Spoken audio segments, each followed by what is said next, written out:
12월 20일 금요일입니다. 한국 시간으로 12월 19일 목요일 미국 현지에서 전해드리는 테슬라 월가 속보 뉴스 바로 시작하겠습니다. 조금 전에 들어온 굉장히 좋은 속보 뉴스부터 전해드리겠습니다.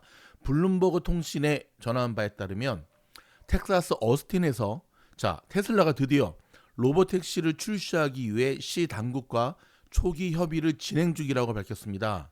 오늘 썸네일에 보이는 요 모습, 로보택시 모습이잖아요.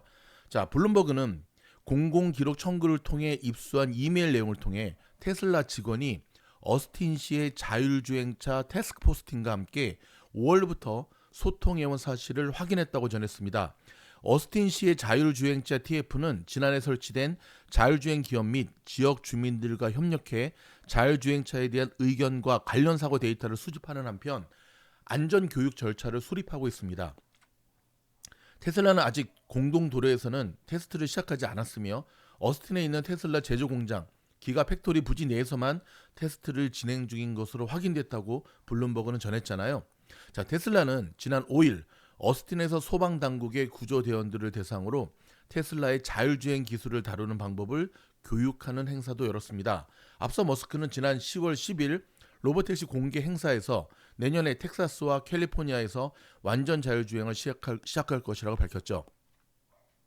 지난 10월 23일 실적 발표 컨퍼런스 콜에서 머스크는 테슬라가 로보택시로 우버와 비슷한 영업을 하기 위해 차량 호출 앱을 개발해 현재 샌프란시스코 베이 지역에서 자사 직원들을 대상으로 시험 운행 중이라면서 내년에는 캘리포니아와 텍사스에서 대중에게 출시할 것이라고 말하기도 했습니다. 여러분 굉장히 흥미로운 뉴스죠. 두 번째 소식은 오늘 장을 좀 분석해 드리도록 하겠습니다. 혼조세로 마무리가 되었습니다. 다우는 플러스 0.04, 나스닥은 마이너스 0.10, S&P 500은 마이너스 0.09, 러셀 2000은 마이너스 0.44로 마무리가 됐는데요. 조금 아쉬웠던 것은 그래도 수치상으로는 4대 지수가 플러스로 마감이 될 수 있었는데 막판에 매도 물량이 대거 출현하면서 특히 나스닥, S&P 500, 다우 마지막에 좀 무너지는 모습을 보여주었습니다. 여러분 그럼에도 불구하고 히트맵을 보게 되면 아마존, 엔비디아, 애플, 그 다음에 비자 마스터, JP모건 이렇게 굵직굵직한 대장주들이 오늘 제 역할을 다 해줬고요. 마소, 구글은 본전치기고 테슬라는 어저께까지 힘줬으니까 오늘 살짝 좀 마이너스로 끝났지만 그닥 마이너스 수치가 크지 않습니다. 그런데 조금 걱정이 되는 것은 비트코인입니다. 비트코인이 지금 10만 불이 깨져서요. 97,600, 97,737.18을 가르치고 있거든요. 비트코인이 여러 보조 지표들 가운데서 가장 그래도 선행 지표 역할을 많이 한다는 점에서 오늘 밤에도 비트코인의 움직임을 좀 지켜봐야 되겠고요. 오늘 하루만 2,800 얼마가 깨졌네요. 테슬라는 지금 본장 기준으로 마이너스 0.90 막판에 많이 올라왔는데 장이 무너지면서 이제 꺾였거든요. 아쉽네. 그렇죠? 하지만 애프터장에서 여러분 어제와 마찬가지로 애프터마켓에서 반등이 시작이 되고 있습니다. 많은 사람들이 팀장님 애프터마켓에서의 테슬라 반등이 뭐 이렇게 중요한가요? 지금부터 보여드릴게요. 어제 애프터마켓에서 테슬라가 반등에 성공했죠. 오늘 프리장에서 갭상승으로 출발한 거 아십니까? 대박이죠. 보십시오 여러분. 오늘 새벽에 갭상승으로 출발해서 무너지지 않았습니다. 물론 본장이 시작이 되고 좀 무너지는 모습을 보여줬지만 이거는 장이 워낙 안 좋았기 때문에 함께 도매금으로 밀려가는 거고, 이렇듯 테슬라의 애프터마켓에서의 모습이 굉장히 중요한데요. 오늘 시장이 이렇게 지금 마무리가 되었잖아요. 일단 오늘 신규 실업 청구 건수가 22만 건이 나옴으로써 예상치를 밑돌았습니다. 이 소식 먼저 좀 전해드리겠습니다.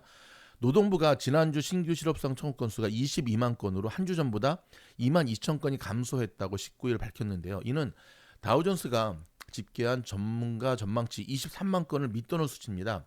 2주 이상 실업수당을 신청한 계속 실업수당 청구 건수는 12월 1일부터 7일 주간 187만 4천 건으로 직전 주보다 5천 건이 줄었습니다.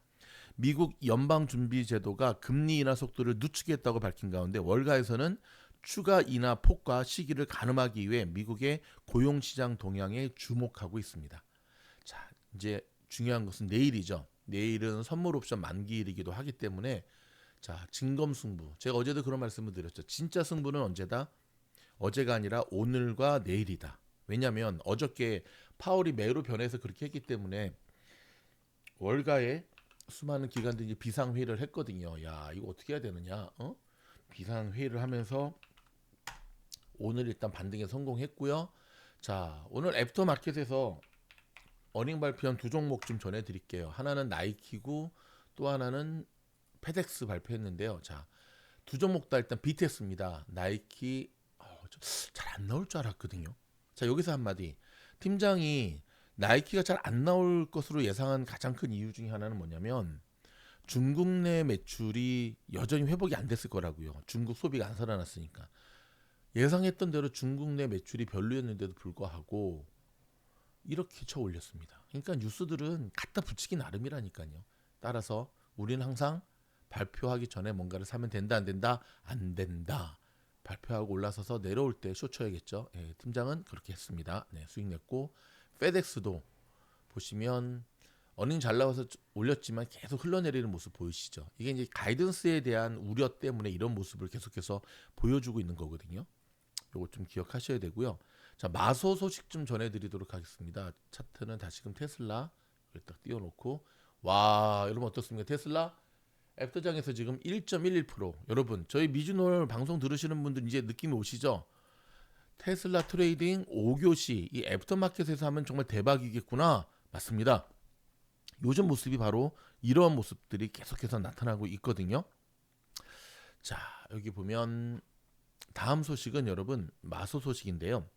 자, 마이크로소프트가 AI 개발 인프라 구축을 위해 경쟁사들보다 엔비디아 칩을 2배 이상 많이 구매한 것으로 알려졌습니다. 자, 파이낸셜 타임스의 보도에 따르면 마소가 엔비디아의 호퍼칩 48만 5천 개를 사들였다고 전했는데요. 이는 22만 4천 개의 호퍼칩을 구매한 메타는 물론 아마존과 구글을 훨씬 앞서는 규모로 평가된다고 하는데 아마존과 구글은 각각 19만 6천 개, 16만 9천 개의 호퍼칩을 구매한 것으로 파악이 됐는데요. 중국 업체의 경우에는 바이트댄스와 텐센트가 올해 H20을 포함해 엔비디아 칩을 약 23만 개씩 주문했습니다. 자, H20은 미국의 대중국 수출 통제 강화 이후 엔비디아가 중국 시장을 겨냥해 만든 저사양 모델인데요. 자, 파이낸셜 타임스는 지난 2년 동안 엔비디아 AI 칩에 대한 수요가 폭증하는 상황에서 마소가 싹쓸이 구매를 통해 차세대 AI 시스템 구축 경쟁에서 우위를 점했다고 분석을 했습니다. 2년 전에 오픈 AI의 생성형 AI 칩 GPT가 출시된 이후 전례 없는 AI 투자 붐이 일면서 빅테크 기업들이 올해 엔비디아 최신 칩을 사용하는 데이터 센터에 수백억 달러를 쏟아부었다고 덧붙였습니다. 온비디아에 따르면 마소가 310억 달러, 아마존이 260억 달러 등 전 세계 테크 기업들이 올해 서버에 약 2,290억 달러를 지출할 것으로 추산이 됐는데요. 옴디아의 클라우드 데이터 센터 연구 책임자인 블라드 갈보프는 2024년 서버 지출의 약 43%가 엔비디아에 돌아갔다고 전했습니다. 자, 옴비디아의 클라우드 데이터 센터 연구 책임자인 갈라포프는 2024년 서버 지출의 약 43%가 이 엔비디아 쪽으로 들어갔다고 계속해서 이야기를 하면서 엔비디아는 여전히 AI 칩 시장을 지배하고 있지만 미국 반도체 기업 AMD가 추격에 나섰고 빅테크 기업들도 엔비디아에 대한 의존도를 낮추기 위해 자체 칩 사용을 늘리는 등 거센 도전에 직면해 있다고 밝혔습니다. 자, 엔비디아 최근에 좀 시장의 움직임들이 조금 불안한 모습을 보이지만 여러분 그럼에도 불구하고 여전히 반도체 칩의 절대 강자는 누구다? 엔비디아다. 하지만 여러분 늘 그렇지만 제가 팔란티어의 단기적 풀백은 올 수밖에 없다고 말씀을 드렸잖아요. 하지만 단기적 풀백이 오고 난 다음에 다시금 상승하는 모습 보인 것처럼 요즘 팔란티어 모습 보면 오늘도 한번 볼까요? 팔란티어 굉장히 잘 갔는데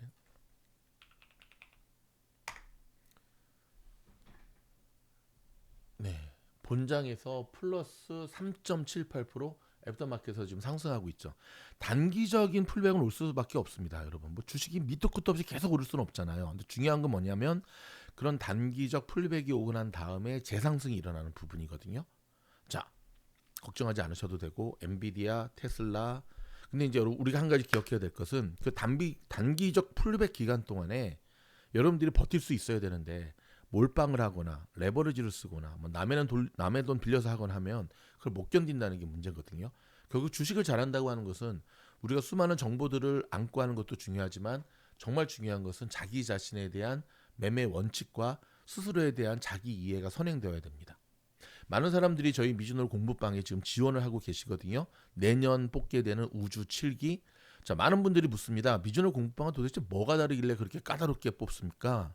네, 저희는요. 종목도 추천해 드리고요. 팀장의 기법도 알려 드리고요. 또 엔비디아를 능가할 정도로 저희 공부방 디스코드방은 엄청난 기법과 고급 정보들이 가득하고요. 뒤늦게 오셔도 그거 다 열람하실 수 있거든요. 무엇보다도 함께 공부하는 학우들, 기수가 있거든요.